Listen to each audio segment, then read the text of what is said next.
प्यारे बच्चों, जय हिंद। 8वीं कक्षा में कार्यपत्रक 13 के अंतर्गत हम चिट्ठियों की अनूठी दुनिया का अगला गद्यांश पढ़ेंगे।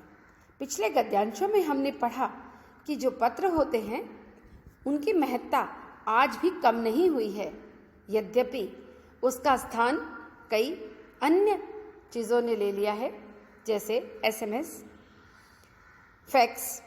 हम लोग इंटरनेट से जुड़ गए हैं।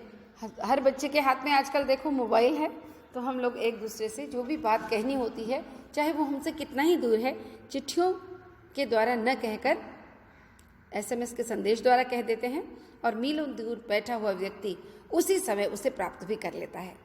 लेकिन चिट्ठियों की अपनी ही महत्ता है, चिट्ठियों का अपना ही महत्व है। चिट्ठी जब हम किसी की आती है और हम पढ़ते हैं तो उस चिट्ठी को हम बार बार पढ़ते हैं, वो हमारे पास एक दस्तावेज की तरह हो जाती है। दस्तावेज समझते हैं ना आप, सर्टिफिकेट्स। आपके पास सर्टिफिकेट जो होता है बड़े अच्छे से संभाल के रखते हैं ना आप उसको। तो चिट्ठियाँ भी एक ऐसी चीज़ हैं जिनको आप संभाल कर रख सकते हो। उसमें लिखने वाले का मनोभाव प्रदर्शित होते हैं। उसने किस मनोभाव में ये लिखी होगी, उसके मन में क्या इच्छा रही होगी, वो कैसे आपसे क्या बात कहना चाहता है, वो सब आप चिट्ठी में पढ़ते हैं। उस व्यक्ति का चेहरा आपको मानो उस चिट्ठी में दिखाई देने लगता है। लेकिन क्या संदेशों में ऐसा होता है? नहीं, संदेशों में वो आत्मीयता नहीं झलकती।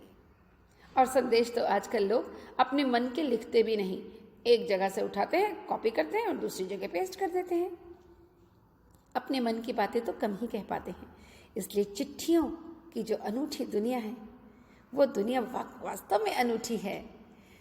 चिट्ठियों का महत्व किसी ज़माने में भी न कम था, न है और न कभी होगा। अब हम उसके आगे का पैराग्राफ यानी अनुच्छेद उसे पढ़ेंगे। वास्तव में पत्र किसी दस्तावेज से कम नहीं है। दस्तावेज यानी प्रमाण पत्र, दस्तावेज यानी ऐसे कागज़ जिनको हम संभाल कर रख सकते हैं। अब यहाँ पर सुमित्रा नंदन पंत जी, सूर्यकांत त्रिपाठी निराला जी और दयानंद सरस्वती जी, इन महान हस्तियों के लिखे हुए कुछ पत्र हैं जो उन्होंने अपनी एक पुस्तक के रूप में छापे हैं। उनके नाम हैं पंत के 200 पत्र बच्चन के नाम, और निराला के पत्र हमको लिख्यो है कहा, और पत्रों के आईने में इस नाम से दयानंद सरस्वती समेत कई पुस्तकें आपको मिल जाएंगी जिनमें सिर्फ पत्र ही हैं। कहा जाता है कि प्रेमचंद खास तौर पर नए लेखकों को बहुत प्रेरक जवाब देते थे और पत्रों के जवाब में वे बहुत मुस्तैद रहते थे। मुस्तैद यानी चौकस, तत्पर, तुरंत लिख देते थे। इसी प्रकार नेहरू और गांधी के लिखे हुए रविंद्रनाथ टैगोर के पत्र भी बहुत प्रेरक हैं। महात्मा और कवि इस नाम से महात्मा गांधी और रविंद्रनाथ टैगोर के बीच सन 1915 से 1941 तक जो भी पत्राचार हुआ, दोनों ने एक दूसरे को जो भी पत्र लिखे, उन पत्रों का एक संग्रह यानी पुस्तक के रूप में प्रकाशित हुआ, छापा गया। अब उससे हमको बहुत से नए तथ्य, उनकी मनोदशा का लेखा जोखा मिलता है। देखिए, दो लोग आपस में जब एक दूसरे को पत्र लिखते हैं तो अपने मन के भाव प्रकट करते हैं।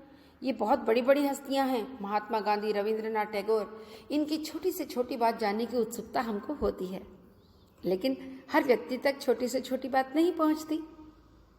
परंतु फिर भी जो पत्र होते हैं, उस पत्र में तो इंसान अपने मन की हर बात कहता है ना।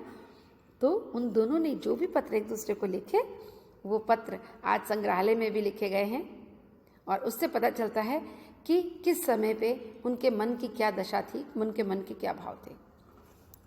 पत्र व्यवहार की परंपरा भारत में बहुत पुरानी है, पर इसका असली विकास तो आज़ादी के बाद ही हुआ।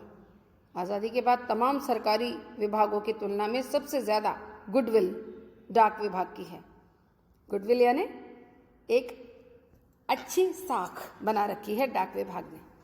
इसकी एक खास वजह यह भी है कि ये लोगों को जोड़ने का काम करता है, घर घर तक इसकी पहुंच है। संचार के तमाम उन्नत साधनों के बावजूद, उन्नत साधन कौन से होते हैं? जो कि बहुत समृद्ध हैं, जो आजकल चल रहे हैं, उसके बावजूद भी चिट्ठी पत्री की हैसियत अपनी बरकरार है। शहरी इलाकों में आलीशान हवेलियां हों या फिर झोपड़पट्टियों में रह रहे लोग, दुर्गम जंगलों से घिरे हुए गांव हों या फिर बर्फबारी के बीच जी रहे पहाड़ों के लोग, समुद्र तट पर रह रहे मछुआरे हों या फिर रेगिस्तान की ढाणियों में रह रहे लोग। रेगिस्तान में जो ढाणियाँ होती हैं वो कच्चे मकानों की बस्तियाँ होती हैं। लोग आज भी खतों को ही सबसे अधिक बेसब्री से इंतज़ार कर रहे होते हैं उनका। एक दो नहीं, करोड़ों लोग खतों और अन्य सेवाओं के लिए रोज़ भारतीय डाकघरों के दरवाजे तक पहुंचते हैं और इसकी बहुआयामी भूमिका नज़र आ रही है हमें। दूर देहात में लाखों लोग जो गरीब घर हैं उनके चूल्हे मनी ऑर्डर के द्वारा ही जलते हैं। गांव या गरीब बस्तियों में चिट्ठी या मनी ऑर्डर लेकर पहुंचने वाला डाकिया किसी देवदूत से यानी भगवान के भेजे हुए किसी दूत से कम नहीं होता। तो इस पैराग्राफ के द्वारा, इस अनुच्छेद के द्वारा आपको चिट्ठियों का महत्व बताया गया है। अब आपने प्रश्नोत्तर करने हैं। इस गद्यांश में पत्र पर आधारित किन किन पुस्तकों का जिक्र किया गया है? कौन कौन सी पुस्तकें ऐसी छपी हैं जिनमें पत्र हैं? ये हमने शुरू में पढ़ा था, ऊपर आपको अनुच्छेद में मिल जाएंगे। महात्मा और कवि नाम से किनके बीच का पत्राचार संग्रह के रूप में प्रकाशित हुआ था? यानी महात्मा और कवि इस नाम से जो एक पुस्तक प्रकाशित हुई थी, किनके बीच के पत्राचार था, किस किस के बीच में वो पत्र लिखे गए थे और ये पत्राचार कब हुआ था? प्रश्न 3, डाकिये को देवदूत के रूप में क्यों देखा जाता है? हमारा संदेशा लेकर आता है ना। और जो गरीब लोग हैं जिनके घर से कोई कमाने के लिए बाहर गया हुआ है, वो जब पैसे भेजता है तो मनी ऑर्डर लेकर डाकिया ही तो आता है। प्रश्न 4, लोगों को जोड़ने का काम कौन करता है और कैसे करता है? प्रश्न 5 एक गतिविधि है। इस पाठ के आधार पर और वर्तमान स्थिति के अनुसार लिखिए कि चिट्ठी या पत्र लोगों को जोड़ने का काम कैसे करते हैं। तो बच्चों, ये काम जल्दी से आप खत्म कीजिए और मुझ तक पहुंचा दीजिए।